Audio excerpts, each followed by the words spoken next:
Karachi. Mumbai is the gateway to India. Karachi is the gateway to Pakistan.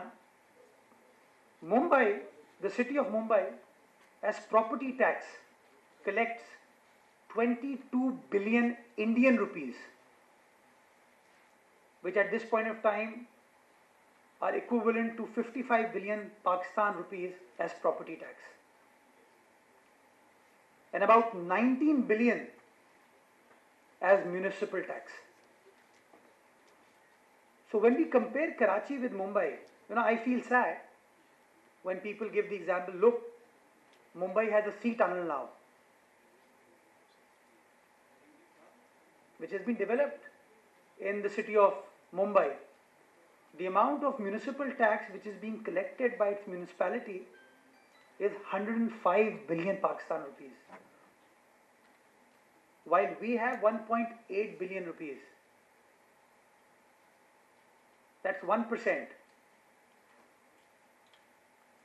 That's 1%.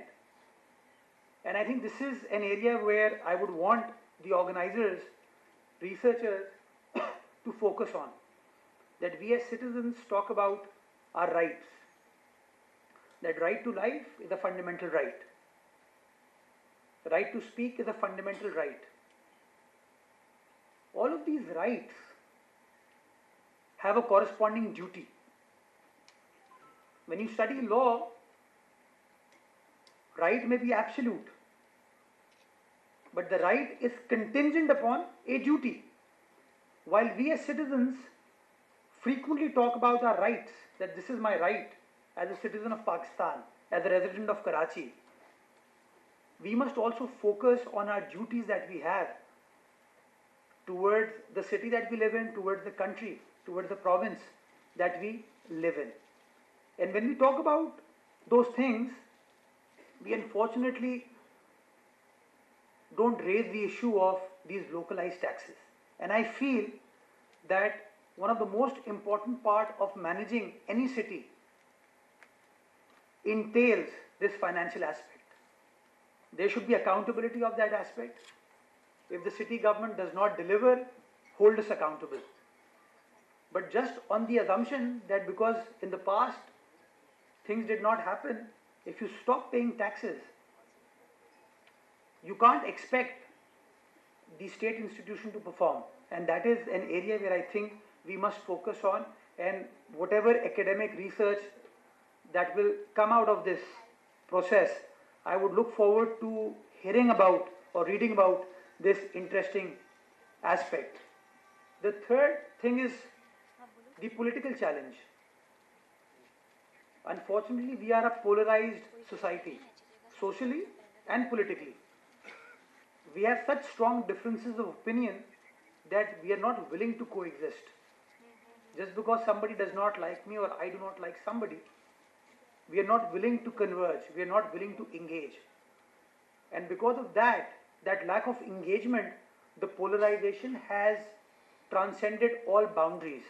So for example, if you go to the United States, you go to the United Kingdom, you go to any country in the world, when the government decides something, it is decided. And based on assumptions, the process is not stopped. Unfortunately, in Pakistan, the process stops. Now, I don't expect any colleague from the opposition to agree with my policy. I don't expect, because we are different political parties. But what happens is we get so fixated with our political ideology that we forget about the practical aspects. And the practical aspect is that the city needs a revenue base to function. The city authority, the city government needs to impose a revenue base to make things happen. But the unfortunate part is that the opposition parties, their job is to stop or to stifle that process from taking place. And unfortunately in Pakistan, they end up being successful. This is another area where I feel we need to educate ourselves as a nation. If you will stop the government from functioning, or if you will create so much fear in the minds of the people who are executing a task, they will never be able to decide. And I will equate this point with a factual aspect which is very closely related to the people who are present here. The issue of Karachi University, main university road. Any person who travels on this road, and there are millions who travel on this road. Why? Because there are hospitals situated on this road. There are 6 or 5 universities situated on this road. Thousands of Karachiites commute on this road every day. And whoever travels on the road would say, where is the government? They see the broken infrastructure because of the red line development. They would accuse me, they would question me that Murtaza Wahab Sahab, you failed to deliver. You're not performing your job. They would say, okay, the provincial government has failed. Okay, whichever organization, entity was carrying out this task has failed. Now I'll tell you the reason why we have failed on that. The reason is very simple. When the development work was conceived, it was conceived at a time when dollars value to Pak rupees was 145. Right now, or about a few months back, dollars conversion to Pak rupees was 300. So naturally, the contract price, the contract or the rates on which the contractor had made the bid, that was not feasible for him to carry out the task. Nobody would carry out something which will be at a loss. Everyone wants to benefit himself. So, if steel was worth 100 rupees 3 years ago, its current value was 200. If cement was worth 50 rupees, its value was 100. It's very simple, right?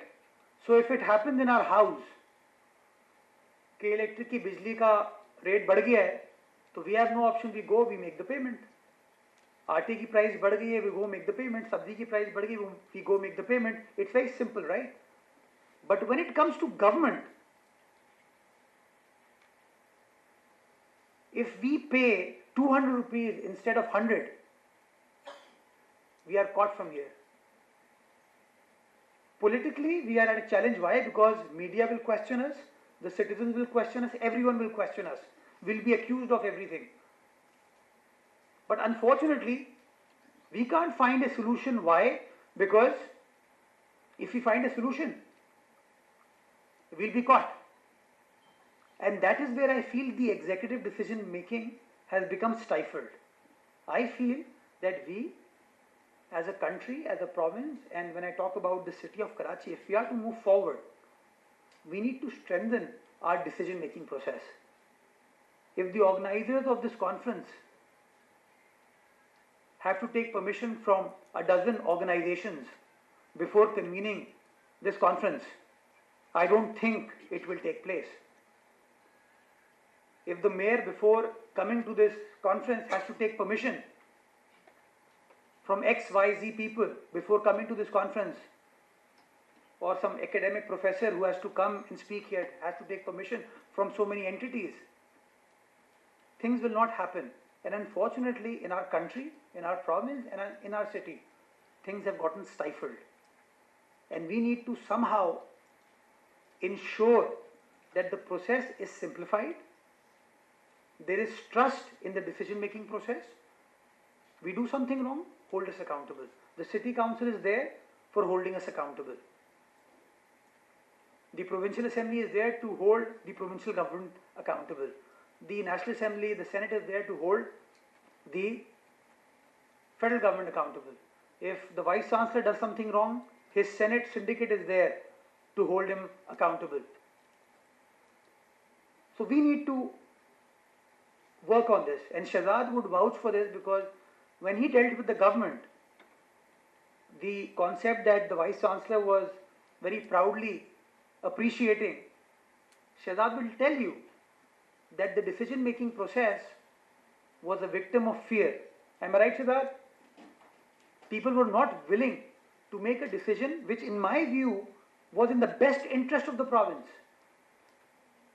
in the best interest of our future generations. Why? Because the concept means that our teachers would be trained, and they would be trained professionally, which will benefit that segment of society that does not have the opportunity or the option of studying at private schools or expensive schools. So a localized teacher would get the qualification and then will be able to impart education in a more effective manner to the students. So this is an area where I feel again, and this can be equated for every organization, that the fear has to go away. We need to again deliberate on this. We need to come up with some sort of finding, recommendation, so that by way of academia, by way of media, we can highlight this aspect, that whatever solution is to come through executive decision making process. And we need to somehow do that. Last but not the least, I keep saying, when I was growing up, I did not have access to the city leadership. And I feel, I was growing up in the 90s, I'm 40 years old.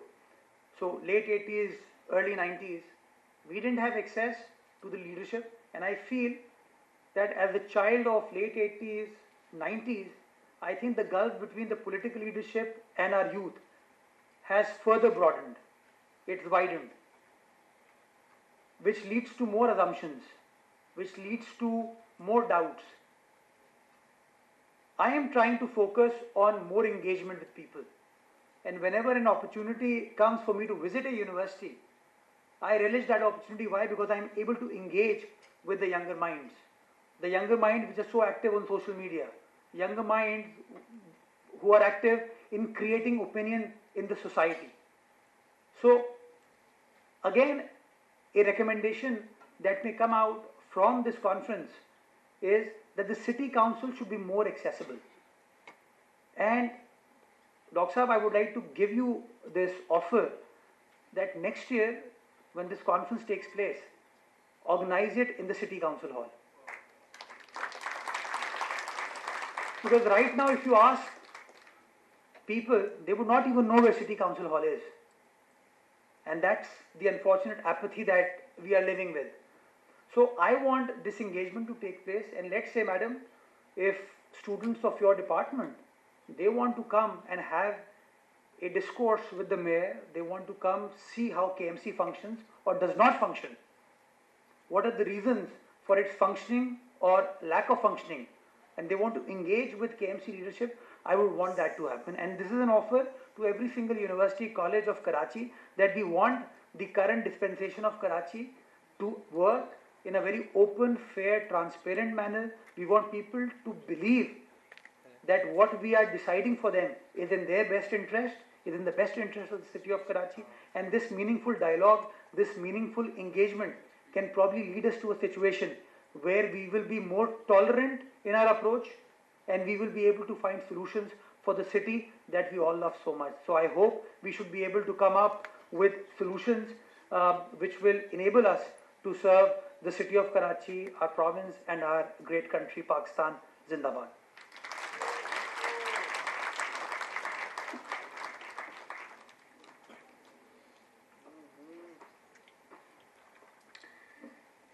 Thank you so much, sir, for sharing real-life experiences and challenges of city management with our audiences.